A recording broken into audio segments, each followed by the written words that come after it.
They're populating. Yes, there we go. The comments popped in. Hello, everybody, and welcome to H&R Drone Racing. Thank you very much for joining us again this week, gentlemen. Thank you. I'm going to go over here and welcome some people in. Akira Show was first. Scrolling down, he and I were talking a little bit, and then we got Raymond. Glad to see you coming in here. Jim, glad to see you. Thank you for coming in. Brian Waypoint, glad to see you as well, sir. Thank you for coming in. Let's see if there's anybody scrolling. Johnny Drone Flyer, thank you very much for joining us, sir. Glad to have you in the house. Now that looks about it. Oh, and then Akira Show is saying at Kiwis or hashtag Kiwis. Cool. But I don't know. Do you all hang on? Give me 45 seconds. I know it's like dead air, but just give me a second. Well, thanks for joining the show, everyone. It's an honor to be invited back. We must have done something slightly right. Yeah, I think we did something more or less correct. So thanks very much. Do you all get these down there? What is it? Not that I know of. This actually came from Australia. It's called a sumo citrus. This is literally a mandarin. Wow. Okay, I haven't seen one like that before. No. Yeah, but that's why we get them on the West Coast, and I know I'm going squirrel early. Yeah. We get them on the West Coast here in the United States every year about this time, because sometimes we get like they start harvesting in Australia in September and October. They don't harvest here until January. So we luck out and get some of the surplus from out there. Then it comes over here for just a little while. So we'll have them for about 2 or 3 weeks. But they're super expensive, but you can tell why, because you get this. It's not like the little mandarins, These are humongous. I can see why they call it sumo. Yeah. But anyway, let's see. Anybody else talking? Nope, nobody else is saying anything. So. Have you ever seen a sumo match? Not except on movies and recorded video. I know the movie with Sean Connery, I think it might have been Dr. No, they did an actual, because the only way you can see a sumo match is you actually have to, it's not like you can't stage it, it has to be done correctly. So they actually did a real... Can you all hear that? Can you all hear that? I'm hearing like a speech on my end. I put this thing on here, it's called Speech Chat, because I was watching it on an earlier show. And it actually said Fly Guy Merrill 3999.9. Nice. Do you hear that? You don't hear anything? No. And maybe I have to. It's just on my end, so it's going to be irritating as hell. Can anybody in the chat? Can you hear anything other than our voices? Because it's actually playing on my side. That might be why you can't hear it. I don't know, which is kind of weird. Yeah, because exciting though. It's live, right? Yeah, and here's Brad. Hey, Brad, good to see you, sir. Meryl, glad to have you in the house. Thank you very much.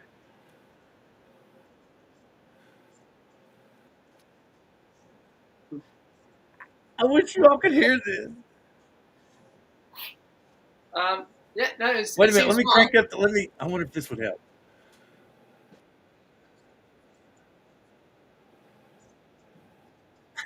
I got it. I don't hear anything, do you? No, it's so twisted. Hopefully me cutting it off just cut it off, because it was hilarious. It was speaking only to me. But it would literally go over here and it would be like B-Rad Alston River City RVA. Howdy, folks. That's what I was hearing over here, and I was like, oh, I wish you all could hear this. It's like totally hilarious. Nice. Good to mix it up. Well, I was just trying to get something to add to the show, like a little extra, so maybe I wouldn't have to forget how long. Wait a minute. How long before Bill breaks the chat? I broke the chat just a minute ago. That's what we were talking about. It was kind of funny. Hello, props off. Glad to have you in the house. Thank you, sir. Maybe it's a bit like Twitch, because on Twitch they have those little GIFs walk along the screen, like. Yeah, but this one, it was supposedly just going to read out the text. It was like just reading the text. And so basically it would read their name and whatever they had said. And apparently I didn't set it up so it was in the live feed. So I was the only one that was hearing it. So I'm hearing voices, but you all don't hear that? Okay. Nice. Mr. Thomas, thing to we're mix here it with up. your jacket. You need to go to the hospital. I swear I was hearing voices. Okay. Anyway, so what I noticed that since the last time, as we were speaking before we went live, we were talking about a variety of different things. So I'm trying to think. Okay, so let's discuss the one that we were right before we went live when we were discussing how is it the best decision for DJI to completely blank out the United States website or access, and apparently uh, they've given up on the United States. They've just knuckled under and said no, because if I go to the DJI website, I can type in DJI.com and it'll come up for me. But then when I go to the store and start searching product, there's nothing there. I literally have to switch where I'm going to. Hang on. Let me share this with you guys so you can see what I'm talking about.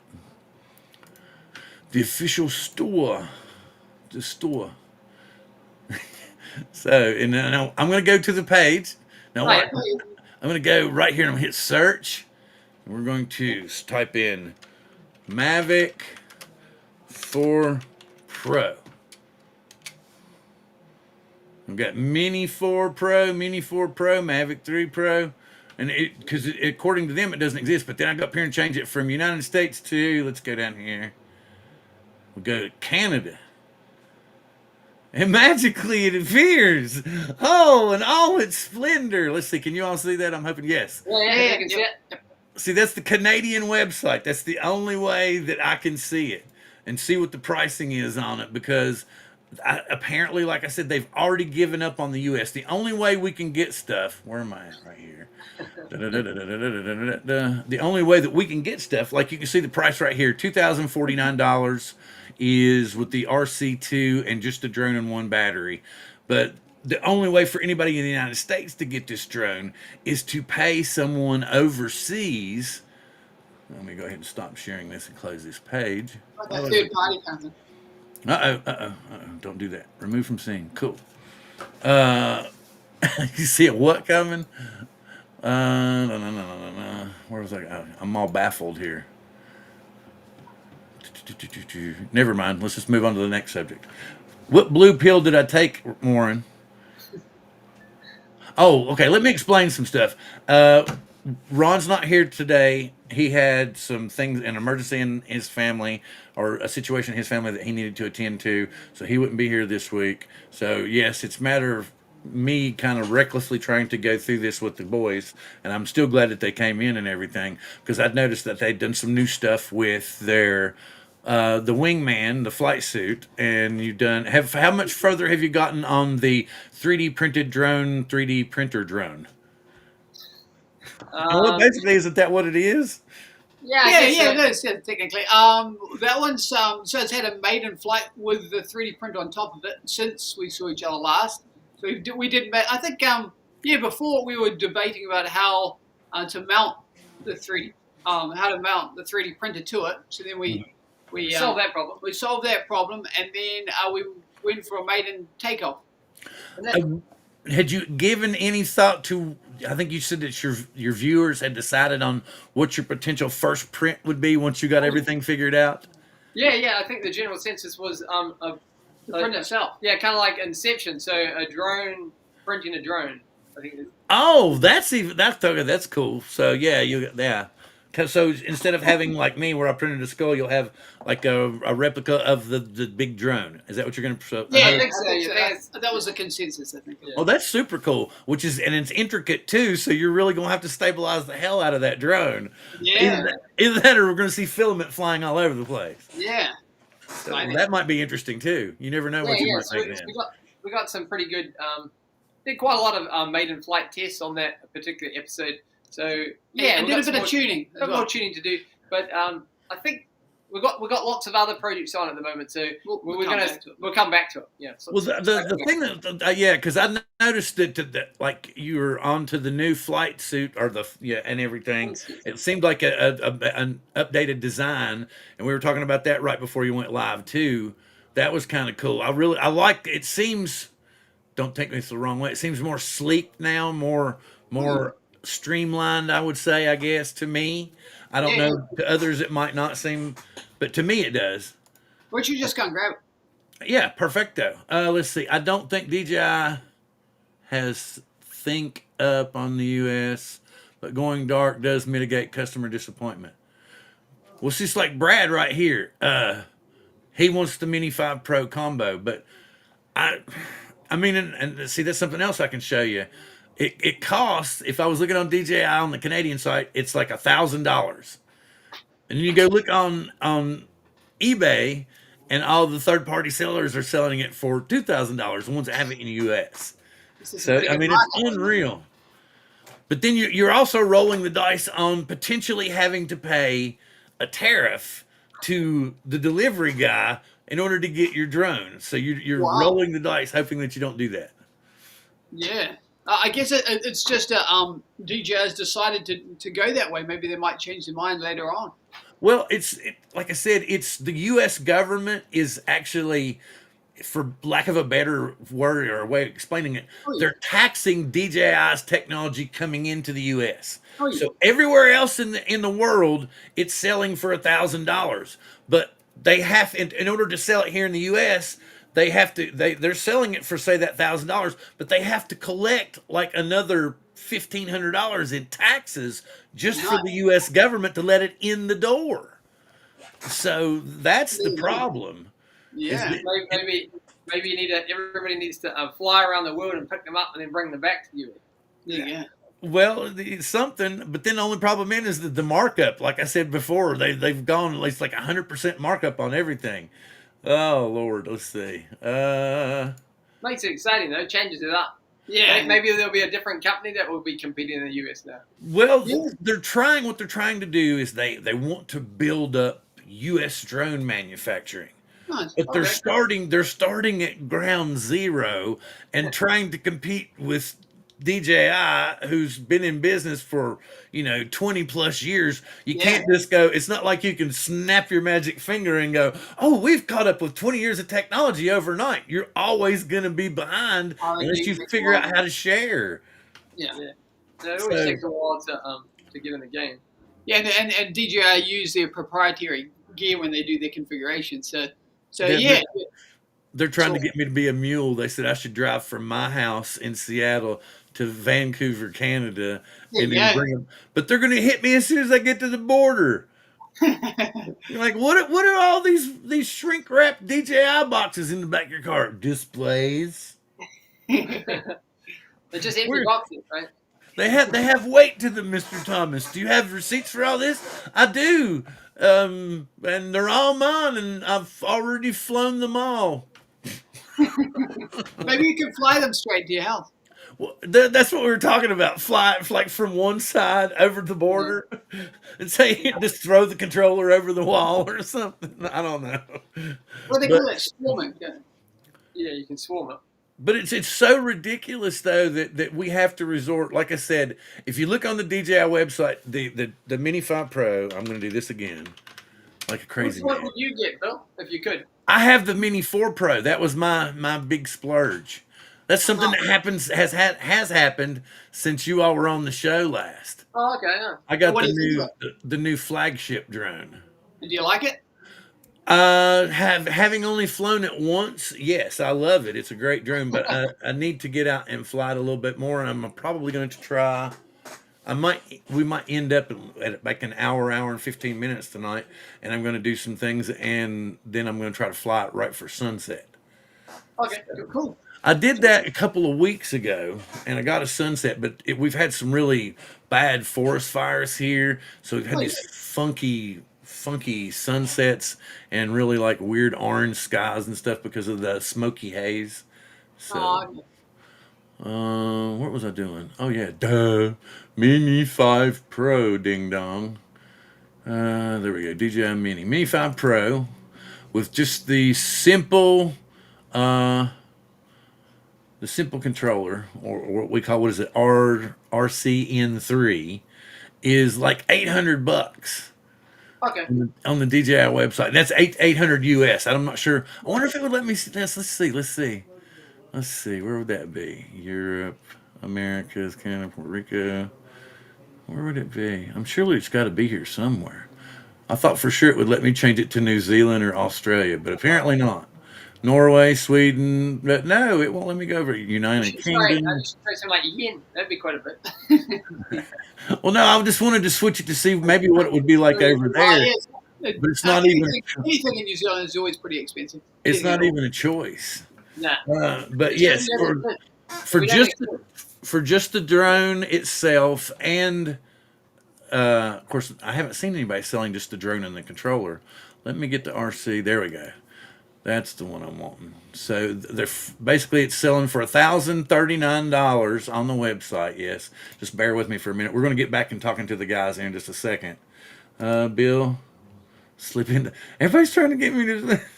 I'm going to have to, man. There's risk involved with trying to import stuff illegally to the U.S. Do you realize that? I have to be compensated for risking this.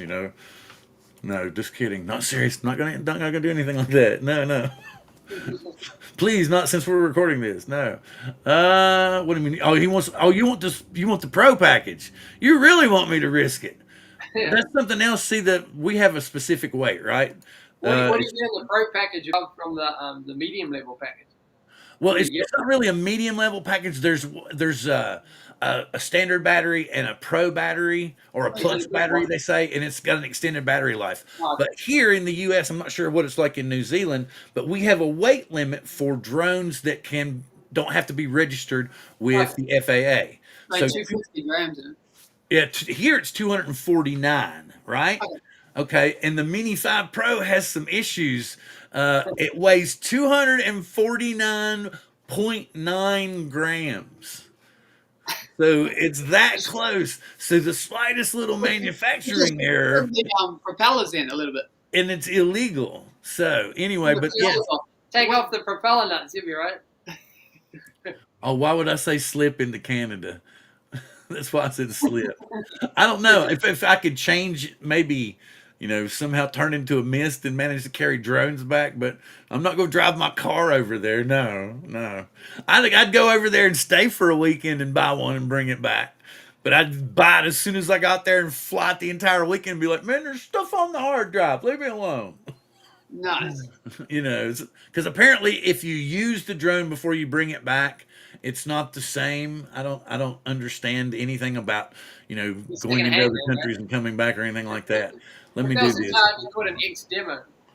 Yeah. Let's see. So here we go. I was going to do this again. I've talked about it and just jabber. Okay, so here it is right here. It's showing the Mini 5 Pro for $1,039. I'm going to write that down. $1,030. This is for the RC2, which is their good controller for this package right now. It will actually fly with the updated controller. So I'm going to put 1,039 US.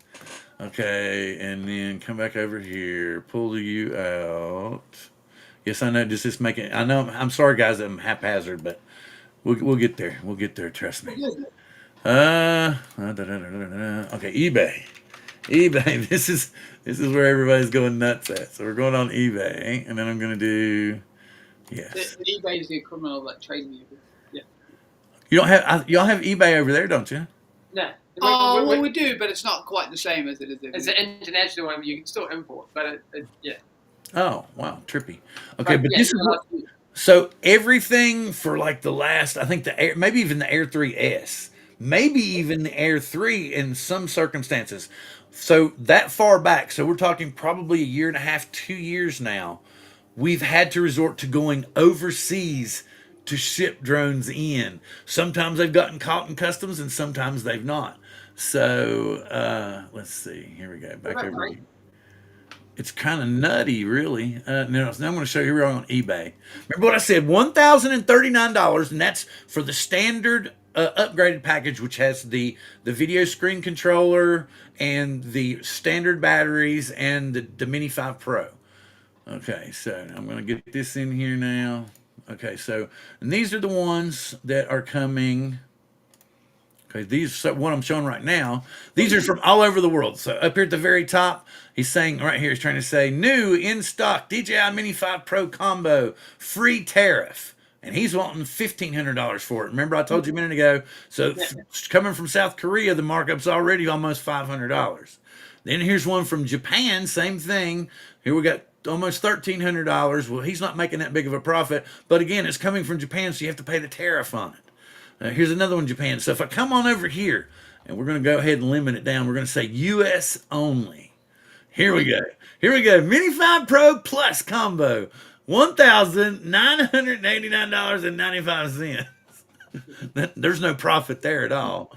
Here we go. Here's another one. Brand new Mini 5 Pro combo, RC2 remote, USA, in stock, $1,999.99. Here's one right under it. 2-day free shipping in the United States. Get it by September 29th, $1,999.90. And so all these people are making almost $1,000 profit off of all of these. One down here in hand, $2,099, located in the U.S. And a lot of them I've noticed are saying last one. I've seen this a bunch. They're saying last one. You know, and I've noticed that even though it says last one, that their numbers, you know, 15 sold, 17 sold, 44 sold, the last one. Last one. But you can see the markup on all this stuff. Oh, so. yes. Man, if you all had the ability to get them for a reasonable price there, you could make them. Because I've seen some being sold in Australia, and they're making the buyers pay all the shipping and everything. Nice. Oh, look, here we go. Here's somebody's trying to be semi-nice. Mini 5 Pro Fly More combo, brand new, ships from U.S.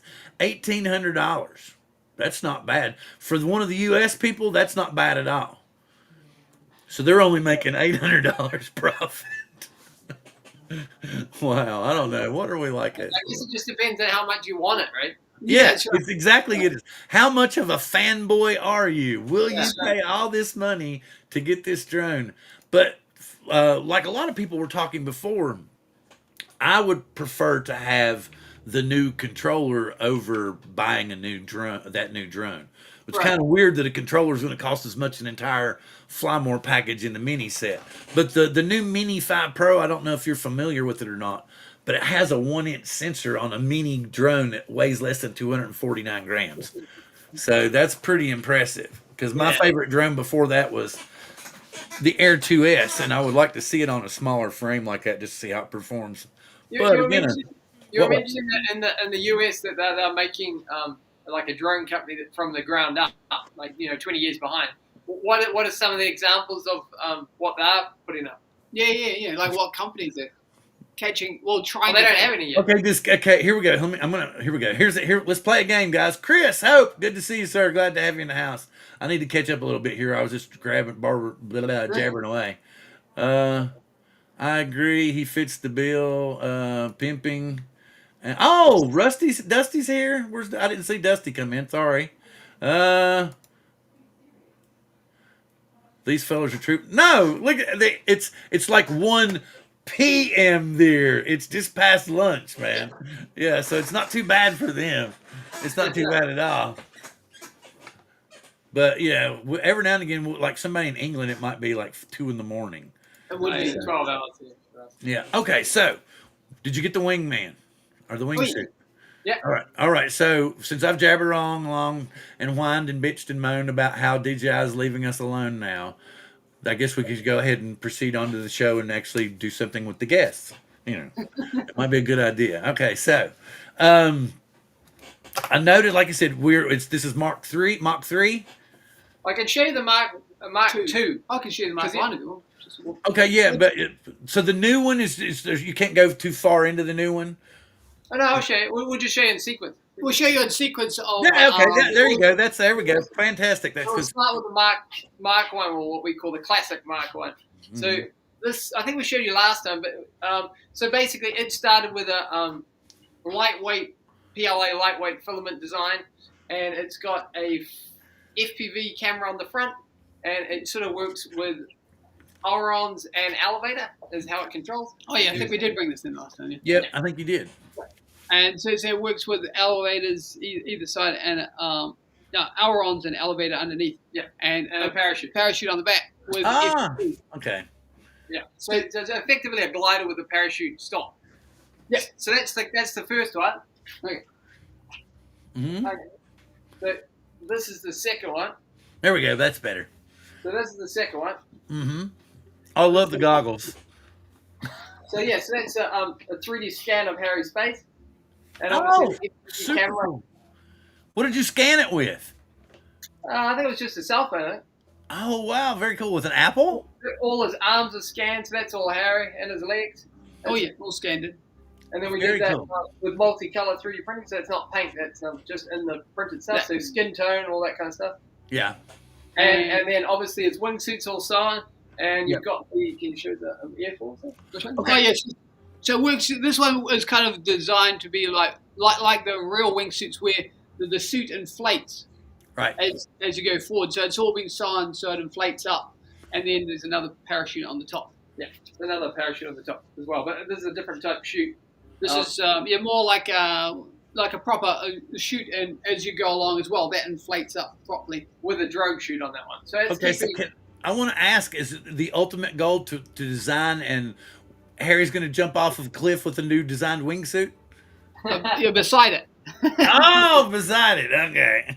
Yeah, no, that sounds pretty good. The Mark 1, Mark 2. So the Mark 3 is the newest one. Yeah. Okay. So this is a lightweight design. So the first two is sort of focusing more on sort of 3D printing, whereas this one has a little bit of 3D printing because it's scanned on my face and lightweight filament, but it uses foam board and solar film, so more in the sort of slightly traditional / modern take. It's a little bit bigger for more surface area. Yeah. But yes, so this is kind of a bit more of a traditional style of making planes, Right. but it's using lightweight foam, and it's designed after. There's a Red Bull. There's only one guy in the world that does it. Yeah, Peter Soldier. He's part of the Red Bull, part of their parachute team, and he flies with a foil on his chest. So that's why. Whoa! That's so super cool. I love the new design though. That is, I mean, that's super cool.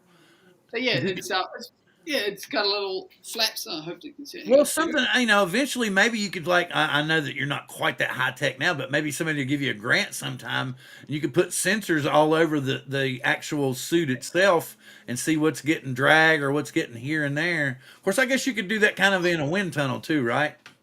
Yeah, that might be a good idea. I know that quite often they do, when you're testing even in the old school method, what they used to do is they used to put little bits of string all over the wing. That's how they used to do it back in the day. They still do it in modern day time as well. So yeah. Brad said, that's some cool shit right there, man. I thought that's what I love this. It's the whole, because I can see a lot of people going, here, hold my beer. That's one of our favorite things over here when we're about to do something really stupid. You'll hear a guy say, here, hold my beer. What are you going to do? I'm going to try to fly it. Yeah. Man. So he's already into the flight testing stage, stuff like that. Mm-hmm. And it's coming along. Yeah. How many flights have you already done with? Oh, your flight testing stage. So have you done a preliminary flight already? Not just yet. No. Oh wow! This is like it's I almost want to be there for that. But testing wise, we're probably overdone. Like I don't know, 50, 100 throws, 100 tests, powered tests, and then the key that we wanted to do was with this particular design, because the Mark 1 was slightly too heavy for the quadcopter. Multi-copter, which is the Tarot design. I think it's a 6-50 Sport that we built on the channel. So he's right on the edge. So we were working towards making that lift it. And then the idea is it's not like, how a normal traditional aircraft of RC, you're meant to fly around line of sight kind of thing. This isn't for that. This is following what the original guy did. So it's designed for going up for a height or off a base jump and then extending the glide. Yeah. Extended gliding. My friend just said, he just sent me a message back. He said he's 25-minute flight outside of Auckland or a 3-hour drive.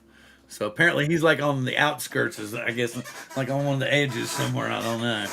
He didn't say exactly where he was. I didn't ask. Yeah. It was either south or north. Yeah. Well, we're 3 hours north, aren't we? Or north of Auckland. Oh, so he very well could even be in the same neighborhood. But anyway, the other direction. It could be down a Jury way. I don't.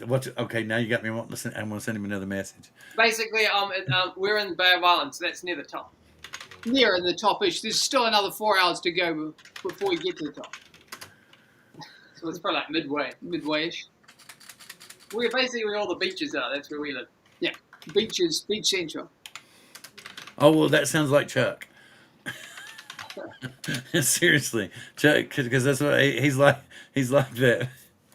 He would be where all the beaches are. Because, like I said, he was one of my friends that over here, like I said, I don't know if you're familiar with the band called the Grateful Dead, but it's kind of like they were hippies and stuff. And then and people, and so we followed them around. And Chuck was one of the people that I would go to shows with. Nice. And so, but he ended up kind of, I don't know, seeing the future, and he didn't like what was happening over here. So he just kind of lifted up roots and moved to New Zealand. I mean, like within like 10 or 15 years after he graduated, and he saved up every penny he had and moved over there. And he's not, he comes back to visit the US, but he don't ever come back to stay. Oh, fair enough. Yeah. I guess I guess quite a lot of people do that around here. They live 6 months of the year at some other place, and then they come here for 6 months. Now they're saying they need more drone therapy. What happened? But Brad's got to go because I'm sure he's got to do some more work. But he said he was getting into it, and he's going to watch the full replay later. So I know that you're engineers and stuff, but like I said, what is the ultimate goal with all? Is it just kind of it's just explicitly hobby, and that's just that's it, or what is your ultimate goal? Do you want to like start an aerospace company eventually? I Do you want? I guess that would be Why not? quite nice. Quite nice to make your own stuff, and then other people appreciating it. Not that we aren't at the moment, but you know what I mean. That'd be quite nice, wouldn't it? Making your own designs. Yeah, cool. Well, that's what I'm saying. I mean, what is, like I said, so right now it's all hobby. There's not really, it's just you all enjoy tinkering with it and you enjoy creating the stuff. But, like I said, sooner or later, because you've already made a lot of noise in the FPV community and stuff.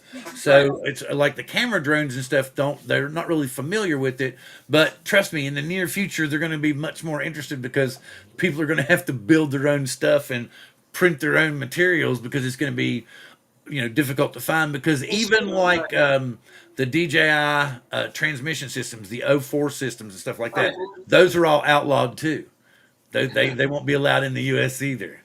Well, So we use mainly like the FPV gear. We use analog, so yeah, it's just what we use.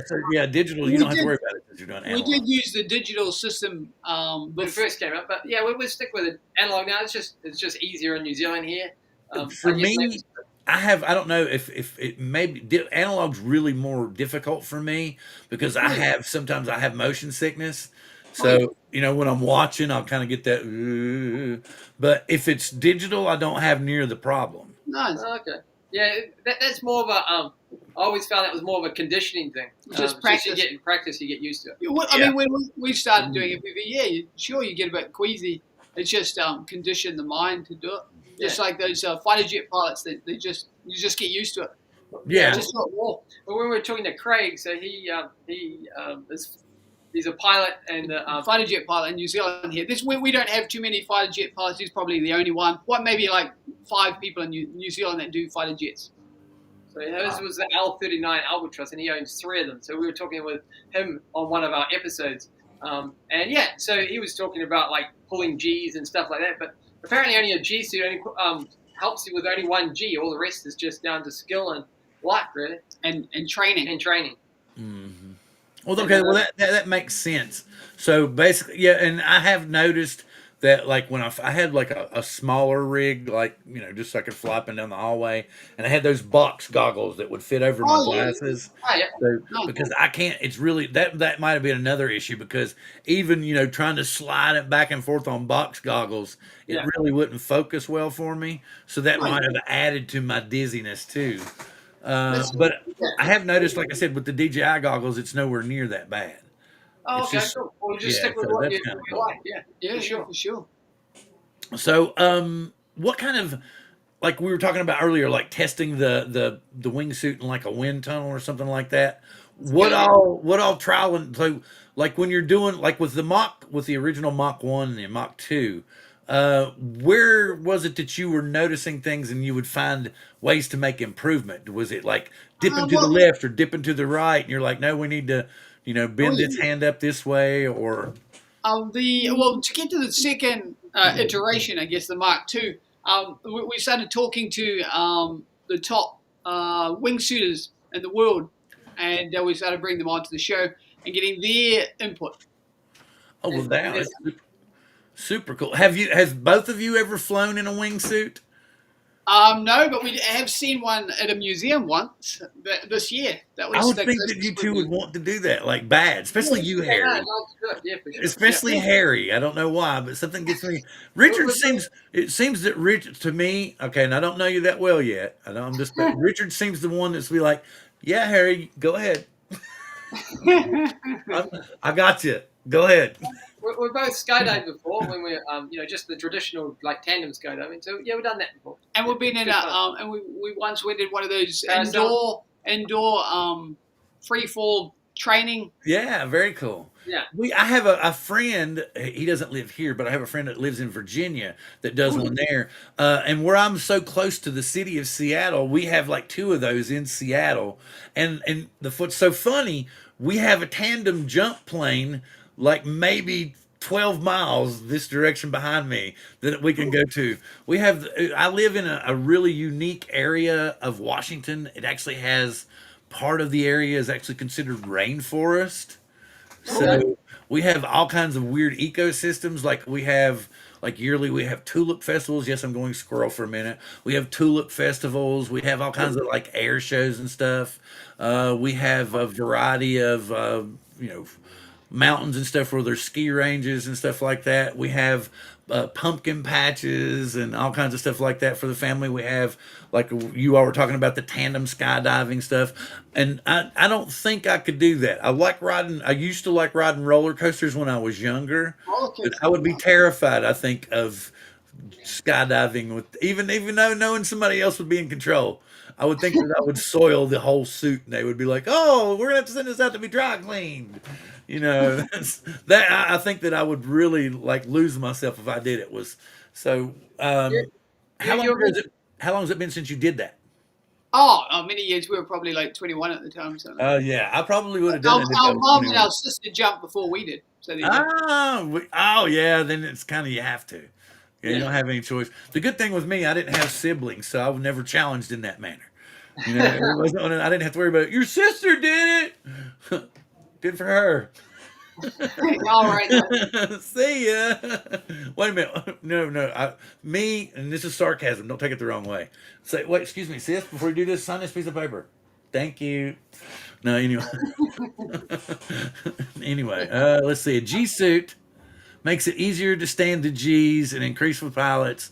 Resisting G loading. Oh yeah. Because it pumps you up so it keeps your circulation going through your blood, right? Or circulation going through your hands and stuff, right? Yeah. I don't know if I could handle G's real well. You don't want to run out of the back. I don't know what the most you would ever pull on a roller coaster. I think it's sort of around 5Gs or something like that. Harry and Rich and the two fellas, the gentleman from New Zealand, Harry and Richard of H&R Drone Racing.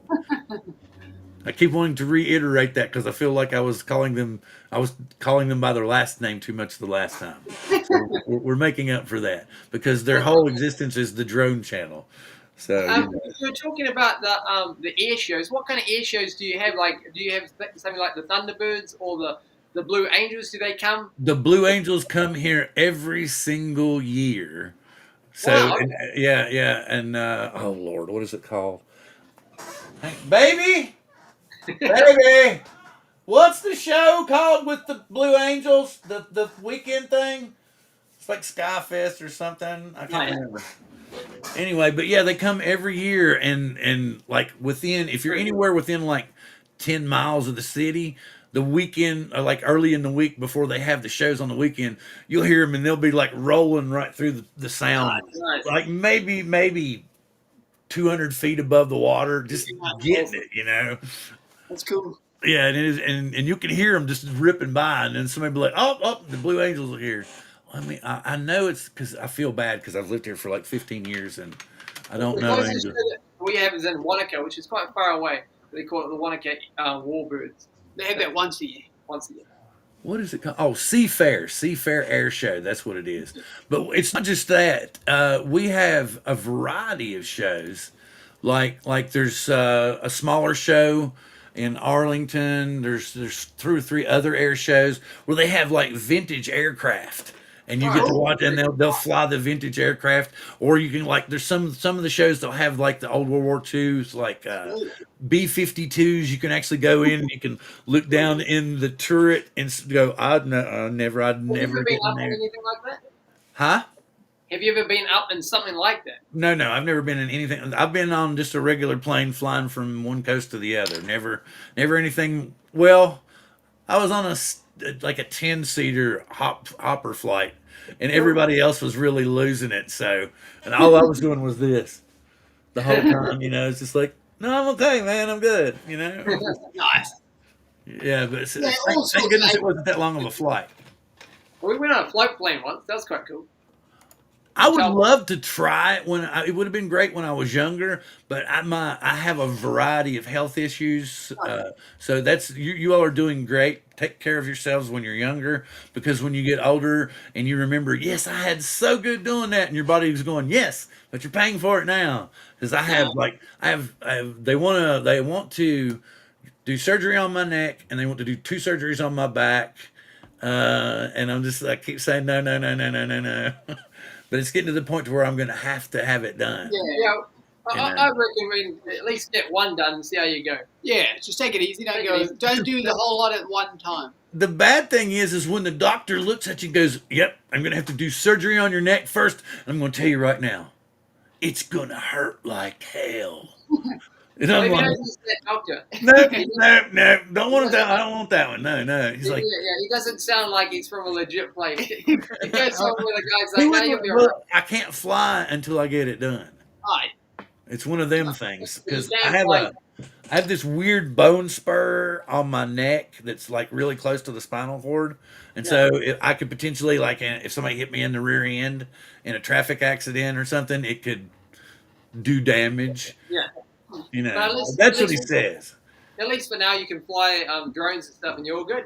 Yeah, you go that way. Excuse me. Sorry. I'm a glider pilot. I flew solo a few days after my 16th birthday. Yeah, Very nice. cool. Totally sorry I had to do that because I didn't want to bark in everybody's ear. Does Cool Cat go up on a winch, or is it a powered one? I wonder. Oh yeah, that would, yeah. No, it's like one of those that you pull back on the rubber band and let go.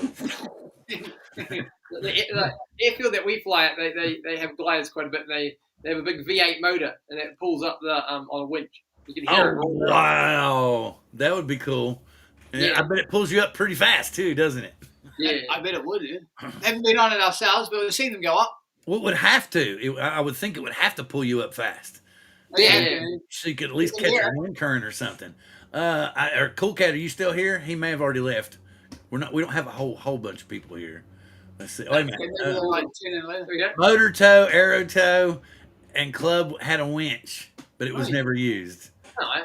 Fair enough. Cool. So yeah, he has a motor tow like you all were talking about. No. I don't know. Maybe I would if I was younger.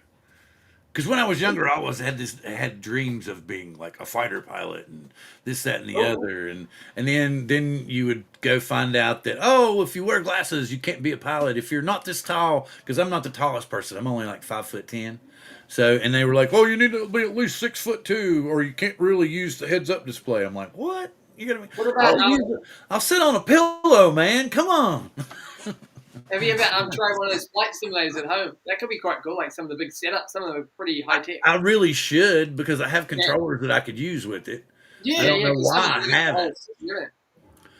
I actually had like a beater drone. I don't know if you all call it the same thing down there. I had a beater drone that, I could actually get this far off of the deck and keep it stable. But I was always too afraid to go, and let it rip, because I was afraid I'd lose it. Nice. Yeah, but I could always get it like 6 inches off the ground, and I could manage to keep it there, which was, I guess, was a good thing considering it was in manual mode when I was doing that. So, But I was just afraid to throttle up and do anything with it. It's like a camera drone. I know it's got all these, extra fixtures and stuff to keep it safe. Yeah, right. But with an FPV drone, it's like you're flying by the seat of your pants pretty Yeah, much every time. Yeah. Just We like to have all that safety on off. just like when I was watching the video when you all took the big drone up and you got it off the ground and it started heading over towards those trees. I already had a heart attack. I'd probably already soiled myself because I thought I was like, oh my god, the tree's gonna get it, the tree's gonna get it, oh my god. And this was while I was watching the video, and my wife's going, "Are you okay?" Would you be able to bring it up on the big screen, Bill, so some of the people in the chat can see what we're talking about? Yeah, that is a good idea. Just that one scene. It's an idea. Don't do this. Let's go. But that scared the hell out of me. It's always interesting when you're testing anything new because you don't really know what it's going to do. Like that one there, for instance, we're tuning it, and you'll notice that there's a slight oscillation. Yeah. Yeah. So we got to try and work that out before we can, like you were saying before, we can get onto the stage of printing stuff. Yeah, that has to be done ahead of time. I think this might be. Is this the one? This is the one you may have put together afterwards. No, maybe not. Let me see. Let me jump up here. Yeah. I'm trying to find where is it at. No, I don't know for sure. Is it the one that just says "Maiden Flight"? Is it the one we're looking for? It would be a maiden flight one, yeah. Let me see. Let me share this. Let me share this. One with the 3D printed one and one with the it's this. That's what I'm trying to say. Is it? I see if this is the right one or not. Oh yeah, that'd be right. And I'm trying to, but I don't know for sure where the scene is. Oh, and the little feed, your little mini monitor that you carry on your wrist. I got a watch on our arm. We always fly, even with our goggles on. We always have a watch. Bringing the feed onto our arm. We always thought that was cool from like Inspector Gadget, so we always wanted to get that. Yeah, and it's super cool for your audience too. It gives them a kind of a different input as to what's going on while you're doing it. And I've not really seen anybody over here do that. They'll cut it in after the stream, and say, here's the view, and then patch it all together and really make something. I'm trying to figure out where is it. It's a useful tool for sure, especially when you're testing stuff. Yeah. You don't really want to whip the goggles on. No, you can't put the goggles on when you do it. I'm trying to see. No, that wasn't it. Where is it? Where is it going? And it goes really. I can't remember how far along it is. Can you all see where I'm scrolling? Yeah, I can see that. Yeah.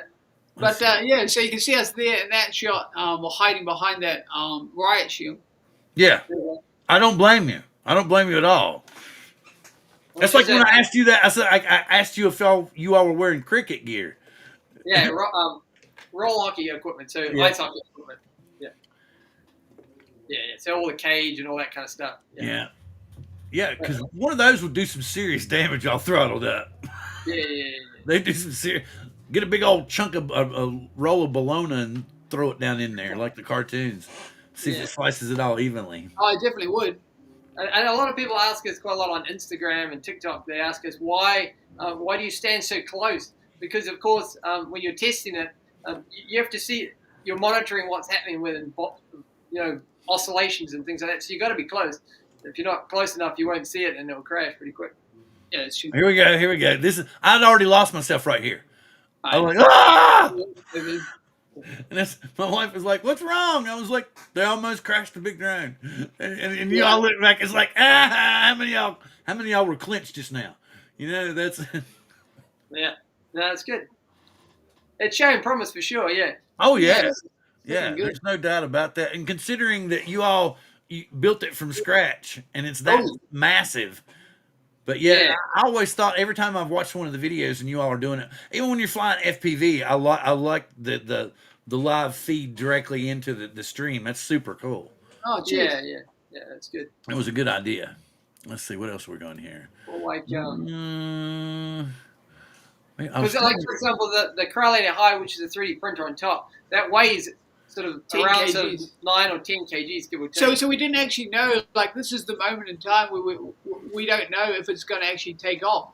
If the filament's going to be strong enough to hold together, you just don't know, right? Like, you do all the calculations for the motors and power gear and all that, but you don't know if the filament's going to hold. Wait a minute, what's he saying? Oh, wait a minute. Here we go. Wait a minute. I missed a bunch of stuff. Here we go. Cool Cat was giving some more stuff. Probably with the winch and the line gets shorter and shorter. They had a 6.5 liter US Chevy flatbed truck with the cable. Oh. Man, I mean that was. Yeah, if he got to drive it when he was 15 years old. Let's see. That's cool. I say I meant the gliding club, Knievel Airfield, or yeah, Kievel Airfield. I thought he was going to say Evil Knievel. Yeah, I was thinking, but it's Kievel. Keevil. I don't know. Nice. Let's see. And yes, and they like the flight suit. The fact that you've got got ailerons and everything in it too, and you can really fly it instead of just guiding it. I guess you would say with one of the lower models or something. Wait a minute. X8. Oh, John, have you not checked out their channel? You would get a kick out of them, John. He this is a guy. He used to be on the show with me a couple years ago. Nice. But he's the guy that knows as much or more about FPV than oh God, what is his name? Now I've lost his name. Oh Lord, I can see his face in my brain. We'll come back to it in a second. Well, no, I'm trying to remember. He does what is his name? Anyway, but yeah, just remember that John Coopy, and that's literally the name of his channel. Y'all might want to check it out. And I'm going to let me get your all's channel. Let me scroll. Let me bring this back in. Let's see. There we go. Maybe it's a quad. Maybe it's thinking it's X8. Yeah. So it's a quad frame, not a X8. Oh, so we can actually see more going on. What are we talking about? Yes, the poor man. Thank you, Josh Bardwell. He said, but oh, Bardwell, nice. He doesn't get near the credit that he deserves. Oh yeah, because he knows a lot about using the different softwares, flashing different firmware, all that stuff. He designs a lot of his own drones and stuff.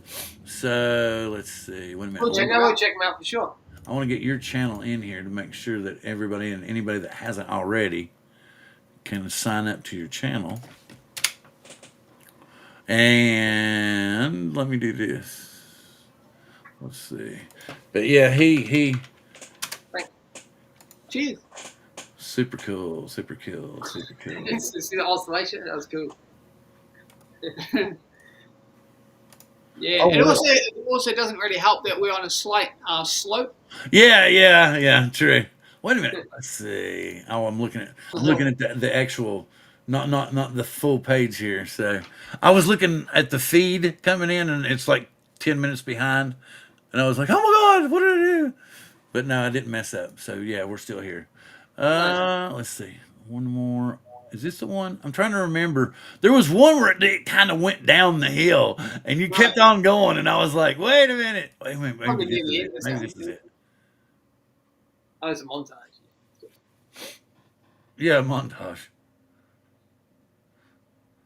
No, I don't think. Yeah, that was when it's. Yeah, maybe that was it.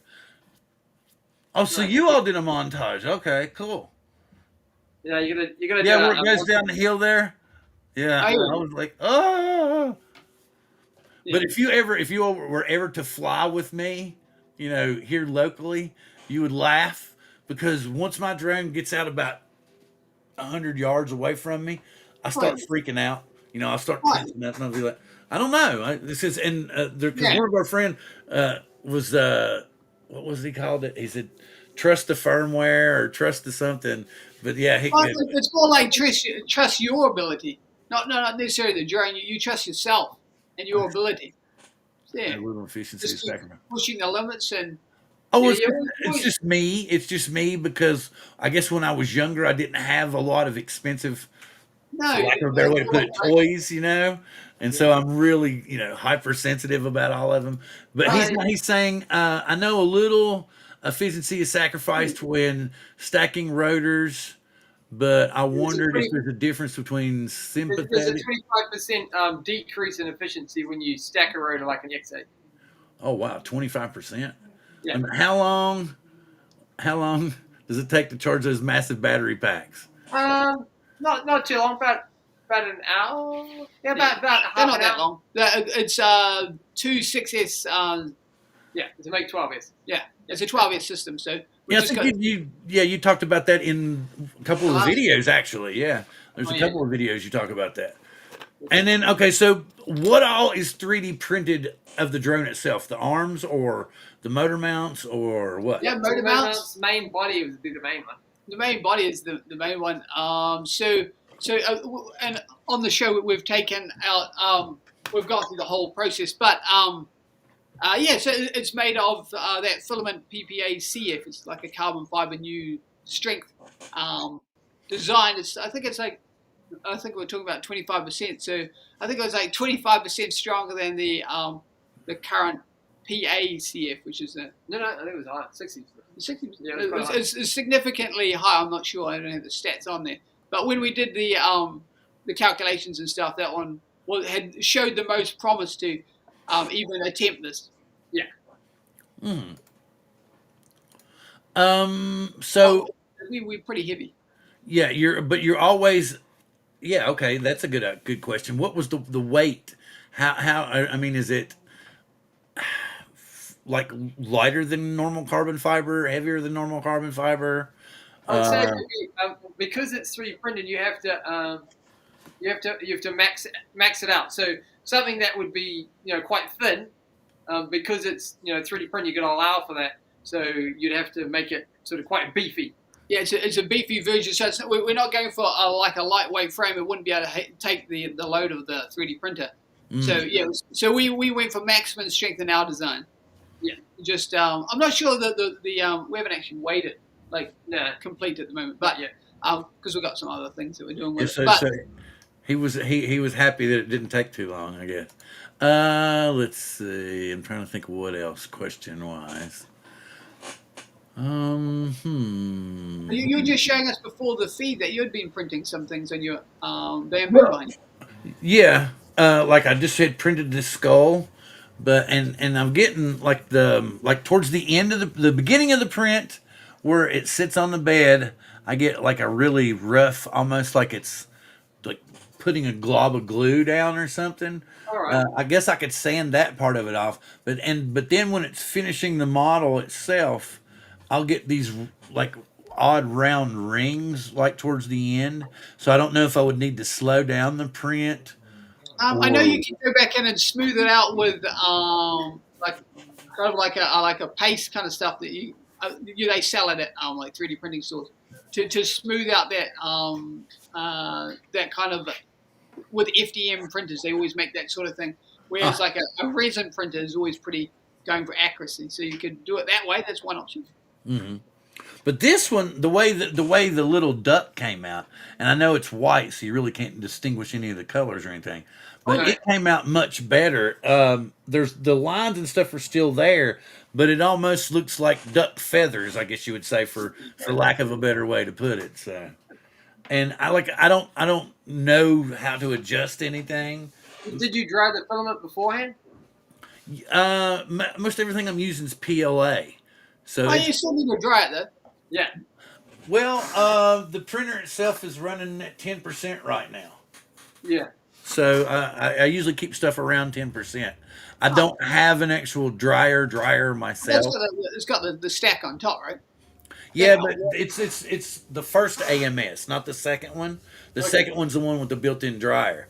This one I've just got like silica beads in it. Nice. All right. Nice. Yeah, and I've got there's actually little, the little chambers. I've printed all the little chambers that you can get like a file, and you can just print Nice. all the chambers, and then I'll just fill it up with the beads and keep it in there when the Nice. filament's locked in there. So it usually keeps it between anywhere from 11 to 9%.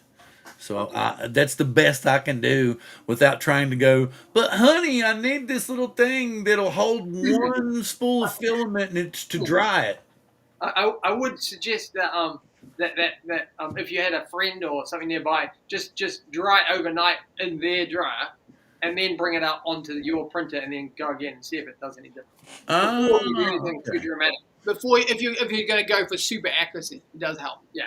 Before you try and like tinker with the settings and stuff, try that. Oh, okay. So, but see, now that's something I didn't realize. I thought simply just by putting these beads in there that in theory it would dry it up enough to No, where it would be even okay. PLA needs to be dried for like was it 5 hours beforehand? And you can recover them too. So sometimes they get a bit what's the word? Hyperscopic? Is that the word? Yeah. So it gets too much moisture in them just from being existing even inside their bag with the moisture reduction. It still needs to be pre-dried. Well, that's cool. I did not know that. Excuse me. Sorry. What do you sleep? Well, no. I've got some other things I got to do, like I was saying, and I'm just trying to. And forgive me, my secret menu Starbucks coffee is wearing off. But we discovered. Yeah, I'm going to go ahead and go squirrel again. My wife and I discovered on the secret menu of Starbucks, they have a drink that literally it's a coffee that tastes like you're drinking a liquefied pumpkin pie. Wow. Okay. It's like Halloween. Well, over here, everybody's banana about pumpkin spice. So we even have pumpkin spice cereals. We have pumpkin spice cakes. We have pumpkin spice coffee. We have pumpkin spice creamer. We have pumpkin spice milk. We have pumpkin spice cookies. We have literally anything that you can think about adding the flavored pumpkin spice to. In the United States, they create it at this time every year. No. Well, I like some pumpkin spice, but it's too much. Overload, you reckon? It's an overload at this point, yes. Let's see. I'm impressed by through 3D printed RC ducted fan seagulls and eagles. Yeah, they're cool. Yeah. They fly nicely and look realistic. I didn't even think about that. I don't even jot that down. Yeah, they're cool. Yeah. Especially, and it's 3D printed. What's the company that does that? I think it might be Plain Print that do that one. Yeah, they came up with. An eagle would be super cool. If somebody made you mad, you can just start dive bombing them. No, it's really an eagle. And somebody They do an owl as well, I think. Oh, really cool. So then you can pretend you're Harry Potter. Let's see. I know it's 3D carbon fiber 3D filament, but any structural concerns at that scale? It's always a concern. And not just that, it's not just a giant 3D printed drone. It has a 3D printer mounted to it too. So it's anything like that we're worried about. So yes, that is a very big concern. So when we did the calculations for that, the idea was to mitigate that stress. See, that's what I'm saying. See, John understands the lingo and the garb, and so, like I said, you all check out his channel. John, check out their channel. It would be beneficial for you all to connect. Like I said, I'm really hoping. I don't think Johnny and him are still here, but I think it would be cool if you all could get on like Johnny Drone Flyer's show, or I know that there is another show. It's called Drone Seekers. And they're based out of Spain. So that would be actually kind of cool for you to hook up with. And they fly a lot of, there's some of them fly 3D, they fly FPV drones, and some of them also fly camera drones. But I think it would be cool for you all to get on the show with them. Ron will be back next week, hopefully, and I will mention to him to maybe talk to Marcus about getting you in touch with you all. That would be, and because I think that it would be really cool to, because actually, talking about Marcus, he's actually over there for their kind of like drone seekers meetup, because here in the last couple of years, it's really become a big thing for like regional meetups. So like there's like a Florida meetup. There's a new northern U.S. meetup around Rhode Island, around that area. Then I think there's a meetup in Tennessee. Then there's another meetup in Las Vegas. The one in Las Vegas comes up in about I think another month, maybe. Okay. I think maybe in November. So that's going on. Vegas stays in Vegas, right?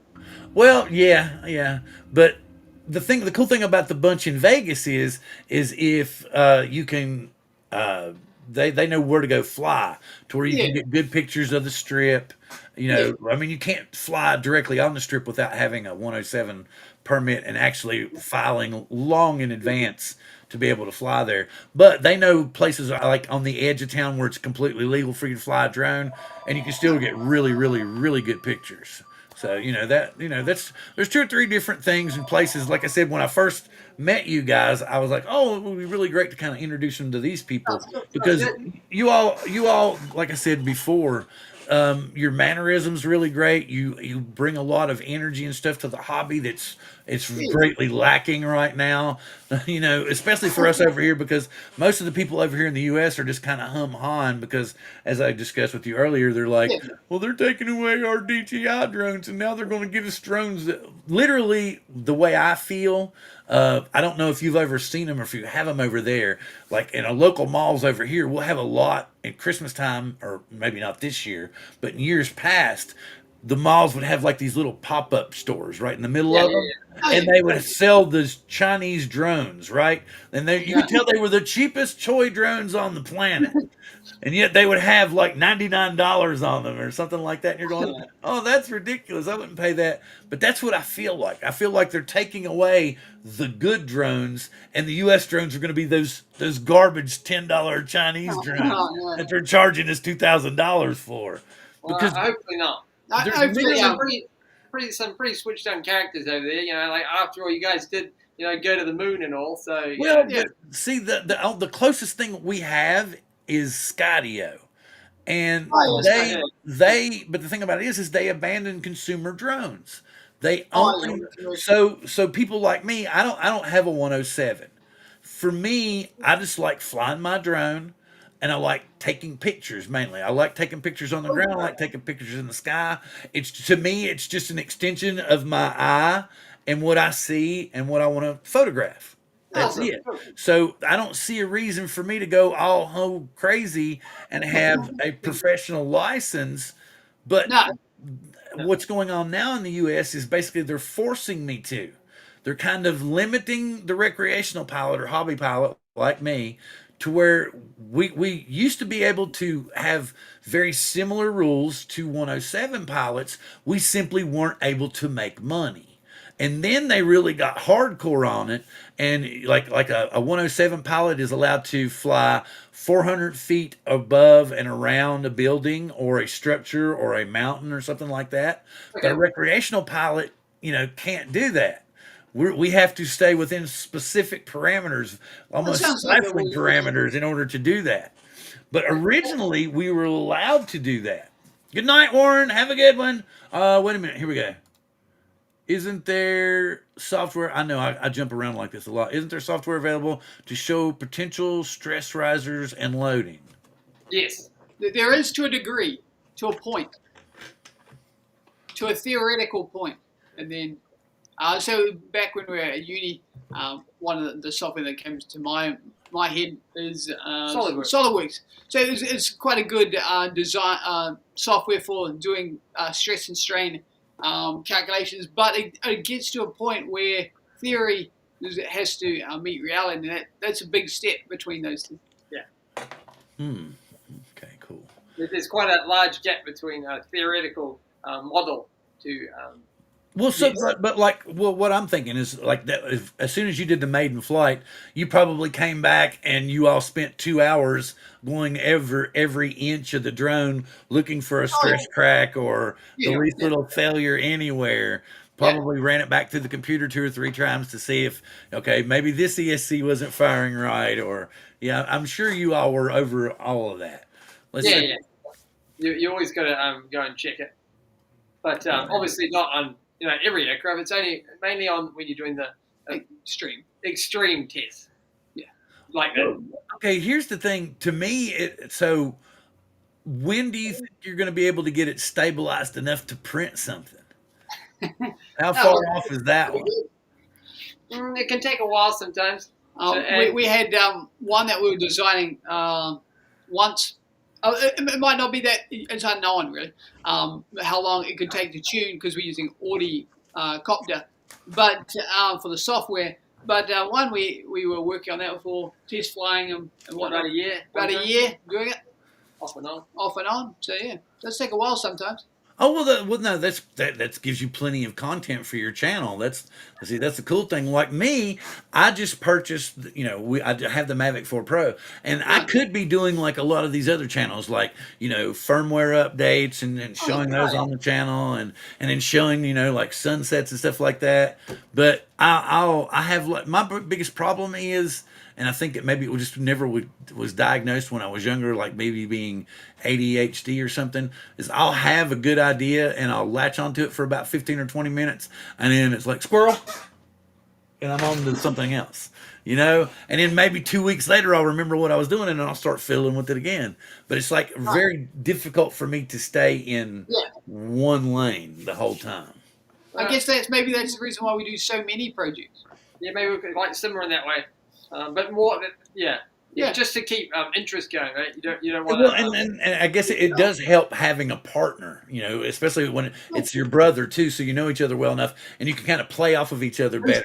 Like with me, especially when you're like doing like you're editing a video or something like that. I'm sure both of you have input when you're producing a video and getting ready to put it out. Plus, like when you're going to do a live stream, you're like, okay, well, let's do a couple of these where we're showing the watch. Let's do a few of these. We're showing your head on this way. See, like for me, I'm just trying to like randomly trying to figure it out.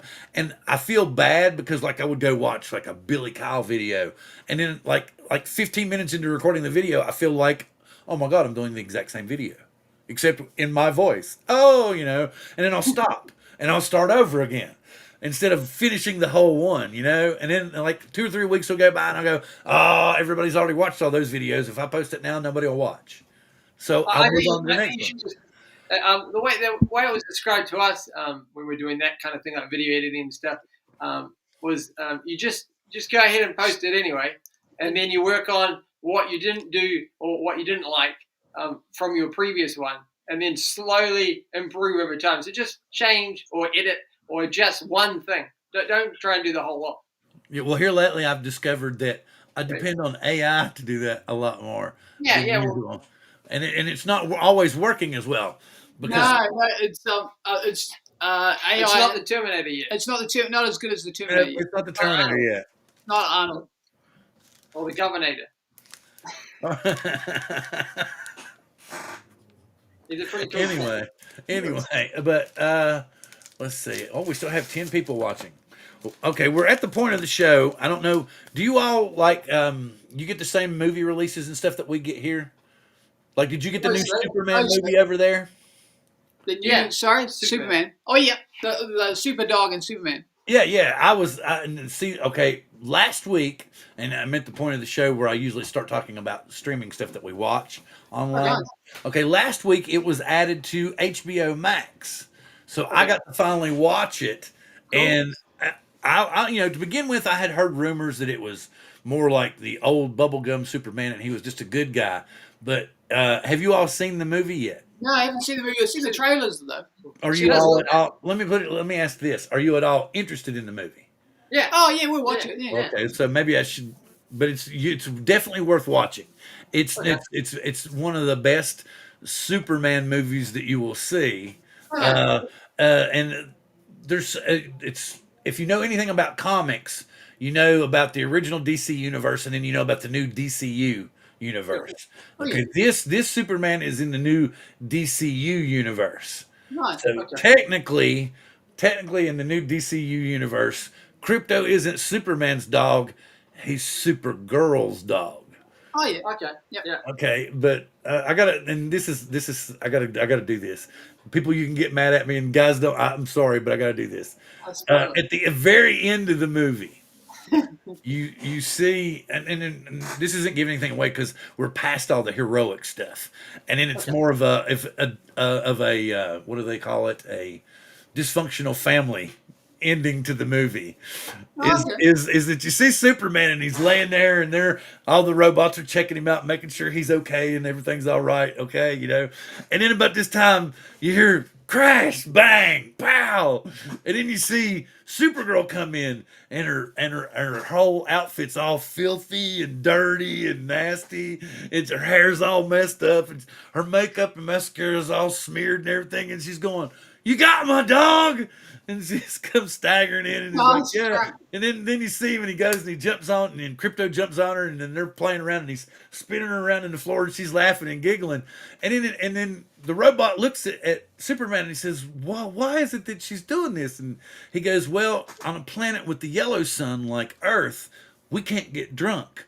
So she has to go to planets with red suns to party." So Supergirl's a lush, man. And she comes in all hungover from the bar, and she's like, "Where's my dog?" And then she's getting ready to leave, and she says, "Thanks for taking care of my dog, bitch." No, And that then she sounds like staggers out.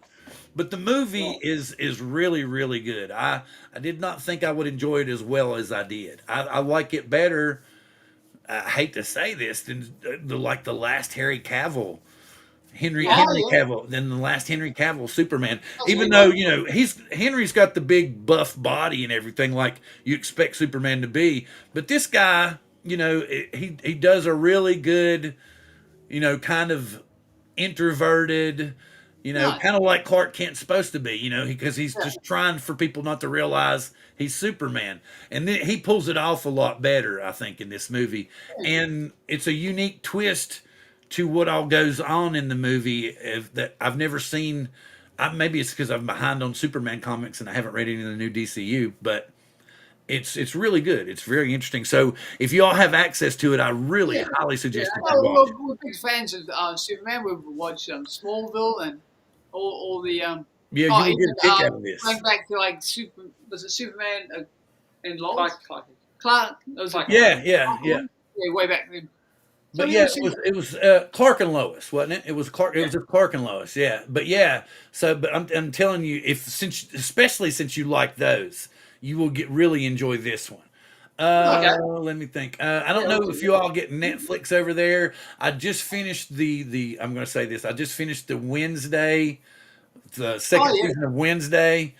I loved it. I thought it was great. I thought the ending was great. I thought the lead in for the next season was great. It's all really cool. So I'd highly suggest that anybody that hasn't watched Wednesday on Netflix to jump over there and see that. I'm trying to think if there's anything else I have. Do you all have anything new coming out on your channel that you would like to share before I wind things up? Well, next week we're I can't say exactly what we're working on, but we're working on a new breed of RC plane. Very cool. How about this? Something that might be released on your channel that they should keep an eye out for. Same thing? But that's experimental, I guess. There's always a new design coming out, so yeah, just stick around. Just keep an eye on the channel for new and secretive videos coming your way soon. Yeah. Okay, and another segment of the show that I've come up with, because I've been desperate for content lately, is I'm actually going out and finding products and testing them live on the air. And one of the most recent things that anybody on TikTok got to see was the Dubai chocolate bar. Right? I don't know if did you all see those down there? No. Okay, well, it basically, they take pistachio cream, and they also take sesame seed paste. It's called tahini. They mix those two together with something like a fila dough, like you make the little tarts with. You put well, it's called katafi, and it's almost like what they make birds' nests out of at weddings that are edible so that the brides can eat. So anyway, they take that, they brown it, they shred it up, and they mix that with the pistachio and tahini paste, and then they stuff it into a chocolate case, and then you eat it. Okay, so, but since it's become such a big thing on TikTok, local stores and local chocolatiers have been making them, and this is one that I found in our local Safeway here in the U.S. It's a Dubai chocolate bar. They're 2 for $4 on the West Coast Safeways, and I actually will make my own. I actually had a video where I made my own, and thus far I have not found one or tasted one that comes close to mine. So, but this one is let's see. You should sell it there, Bill. This is they have a lot of those on Facebook Marketplace, And considering the work and effort that goes into making one, the people who are selling them for $10 and $15 must love making them because they're not making any money. This is made by a company called Bolgi. And instead of Katafi, they're calling it Kadaif, which is just another name for Katafi. Okay. It is imported, or is it made here in the U.S.? It is. It actually is distributed by Mirale Foods in New Jersey, but it is imported from. It's not telling me where. Where's it imported from? Okay, but it's imported. All right, so here we go. I'm going to take a taste of this, and I'm going to tell you right now, it's not going to be as good as mine. Oh, good night, Warren. Waiting for the. Oh wow, Brian. Waiting for the drone giveaway. Okay. What's Bill's thoughts on it? Bill's thoughts. A new segment on the show is Bill's thoughts. Well, it's about. Usually, I'm talking about the food. The pistachio cream is not enough. It tastes like they've used like a pistachio peanut butter cream instead of just pistachio. So, how would you rate out of 10 there, Bill? Out of 10, I'm going to give it a 4.5. Oh, room for improvement then. Really, because the Katafi, there's supposed to be a lot more Katafi. There's supposed to be a lot more crunchiness to it. The bar itself is supposed to crack when you pop it. Right. This is just mass produced. Right. Well, you can't do home cooking, can you? Well, really, what the problem is they made it with milk chocolate. It should be dark chocolate because the filling is so sweet and so overpowering that if you add milk chocolate to it, it's just just this ridiculous sweet flavor in your mouth, and you just take one bite and you're like, oh, that's just too much, and you try to rinse it out of your mouth. So 4.5 on TripAdvisor, and we're gonna give it the packaging we'll give the packaging a 6. The packaging. Quite a high mark there. And, but since it's 2 for $4, so it's $2 a bar. Most chocolates here run anywhere from $1.50 to $2. It would be better if it was like $1.50 for 2, or, or two for $3. There we go. 2 for $3 would be a much better deal. 1 point on, so 6 for the advertising, right? Yes, and yes. then you deduct that point for the lack of of Katafi. Yeah, so it's back to like a 4 now, or 5. Well, no, I'm the packaging. The appeal in the store is, like I said, it's a 6.5 because you don't know what it's like in the store. You're like, oh, that looks cool. Looks like they spent a little time on it. The stuff inside should be really good. Then when you get to the car and you open it up and you take a bite, and you're like, do you get Toblerones over there? If we're talking about chocolate, Toblerones, yes, we get those over here. It comes out around this okay. This is like 2 times as sweet as a Toblerone. That's what I'm saying. It's too much. It's just too much. Long. It's just like you feel like I should get an insulin shot the minute I take the first bite. It's that rough. But it is available at the local Safeways here on the West Coast. And this also, it sucks that you all don't get these because, like I said, they grow them in Australia. I don't know why they don't grow them. I wouldn't think your all's climate would be that much different because these are super expensive. Over here, they run anywhere from $5.99 per pound. So you can imagine, here's a $6 fruit right in my hand, all the way down to as little as $2.50 per pound, depending upon what part of the season it is. But they're literally a really great mandarin. I don't know how else to explain it, but they'll be available here on the West Coast for about 2 to 3 more weeks. And I really wish that there was some way that you all could get them over there. It just kind of sucks because I think you all would like them if you like citrus fruit at all.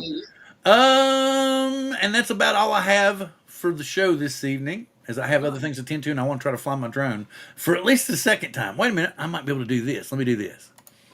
Let me show you what I was talking about. Is it still in there? It should be. No, it's not in there. Oh, never mind.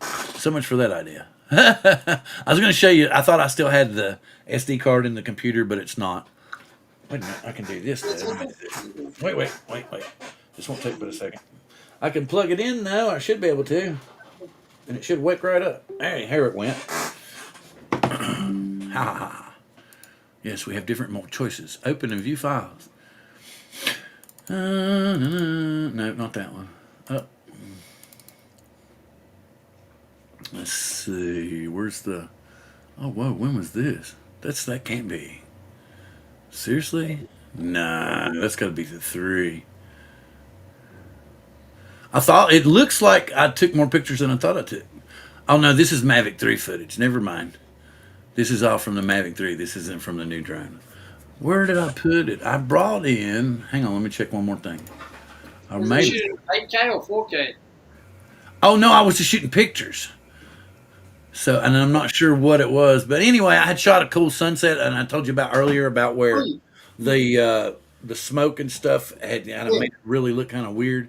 But I don't remember where it is. So anyway, and good night. Thank you very much for coming. And he's telling y'all thank you very much for being here too as well. And I want to say that's fantastic. And I'm glad that you all put up with my total spontaneous and absolutely unprepared show this evening. But I'm glad for you all bearing with me, and I'm glad that I can give you a little bit more exposure.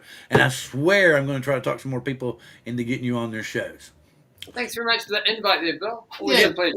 It's always a pleasure to catch up. Well, the thing about it is I feel like I don't ask all the right questions, and it helps when you have somebody else here to kind of ask kind of a couple, 2 or 3 more questions, and it kind of keeps things flowing a little bit easier. But we did okay. We did okay. You did. So if we had to rate you, it'd say 10 out of 10. Even though I rated the Dubai chocolate bar so low. But anyway, thank you very much, gentlemen, for being on the show tonight. I had an enjoyable time, and thank you very much for the few people that are still hanging with us. And I hope you all come back next week because I'll actually try to plan something, or at least maybe fly the drone. In the meantime, live long and prosper. Yes, I'm a big Star Trek fan.